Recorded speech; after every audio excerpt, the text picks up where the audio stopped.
ছাত্রছাত্রীরা আজকে আমরা 7 এর টেবিল কত সহজে করতে পারি সেটা দেখব। তো এখানে ফার্স্ট সেলে 17 করে নিয়েছি, আর এখানে বি টেবিলে আমরা এখানটা বি কলামে আমরা এখানে 1 2 3 থেকে 11 করেছি। তো এখানে ইকুয়াল চিহ্ন দেব, দেওয়ার পর 17 ইন্টু 1 করলাম, করে এন্টার মারলাম। তো মারার পর আমরা নর্মালি কি করি, এখান থেকে আমরা ড্র্যাগ অ্যান্ড ড্রপ করিয়ে এত দূর করি, কিন্তু এটা না করে আমরা যদি আরও তাড়াতাড়ি করতে চাই তো আমরা এই রেজাল্টটা বের করার পর আমরা জাস্ট এটাতে ডবল ক্লিক করলেই হয়ে যাবে।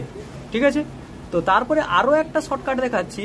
তো এখানে আমরা একটা টেবিল বানিয়েছি, তো এখানে ডাটা এন্ট্রির জন্য আমাদের এখানে বিভিন্ন নাম্বার দিতে হবে।